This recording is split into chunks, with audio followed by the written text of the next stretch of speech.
Hi folks, it's Owen from farfaway.org. I'm going to talk you through a battle report that myself and Steve played last night. And this is a 400-point game of Battlegroup using some scenarios from the Two Fat Lardies that were originally designed for Chain of Command.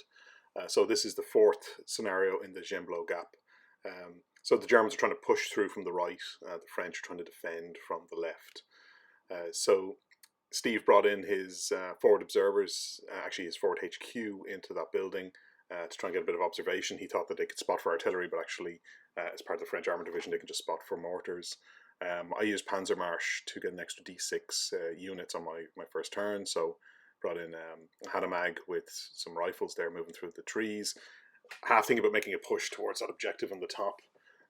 Brought in some Panzer 3s and a couple of Pak 36s, and these are my forward observers just hopping out of that car up on the top right there. So trying to get in a position to get some long range pot shots across any French that seem to wander into view. But this is a very hard situation to be attacking into. The French have quite a good defensive position. They've got a couple of buildings there. They've got a nice kind of hedgerow to be hiding in amongst. And we counted the field here as offering some obscurement, but even still that's tricky. So on the bottom left there, you can see Steve's free 75mm gun. We kept with that kind of idea for the scenario. It's called Get the Guns. So the French had some decent artillery available here. You can see a number of Char Bs, I think they are, moving across. And these are decent tanks. They're nippy enough. They're limited a little bit by having just a one-man turret, so that impacts their observations, and will certainly impact their observation when it comes to trying to spot obscured tanks even.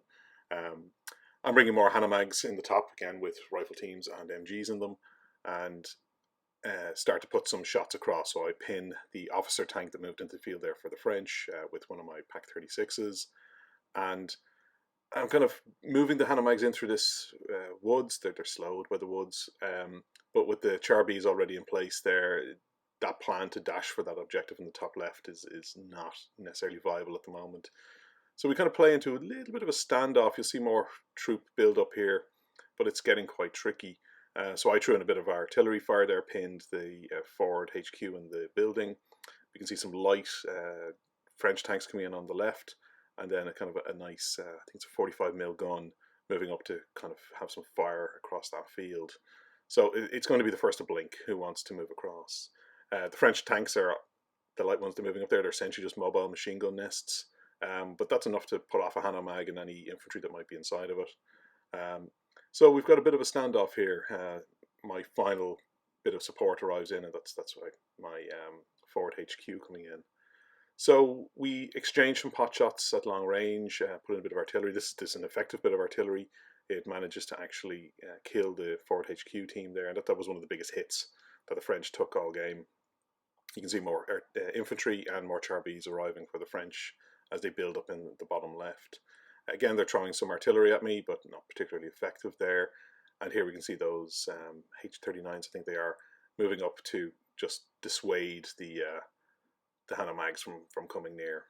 Again, Char Bs moving up into that hedge line and starting to get into position just to really offer a gun wall for anything that tries to approach. So one of the challenges with this was just the range and length of this field. Spotting things was hard. Hitting, you're almost always hitting on sixes.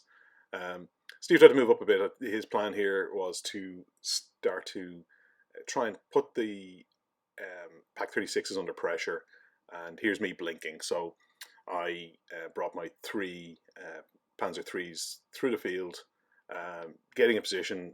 Reckoned that I needed some way to try and break this stalemate, because the long range pot shots you're spotting on 2s or 3s against a tank, but you're hitting on 6s, and that just makes life really hard.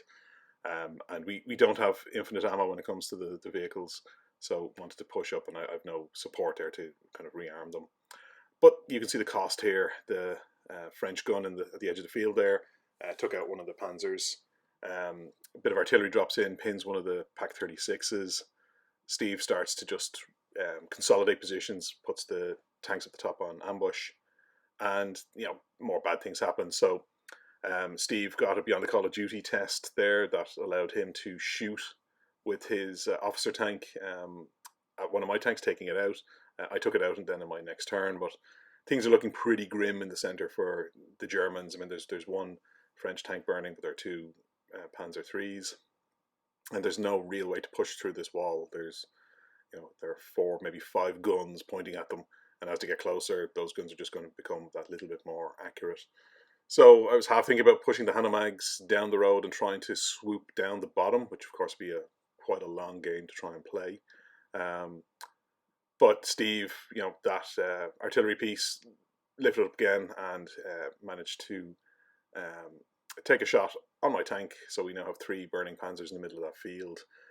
So this was a sign that things needed to probably maybe just stop there.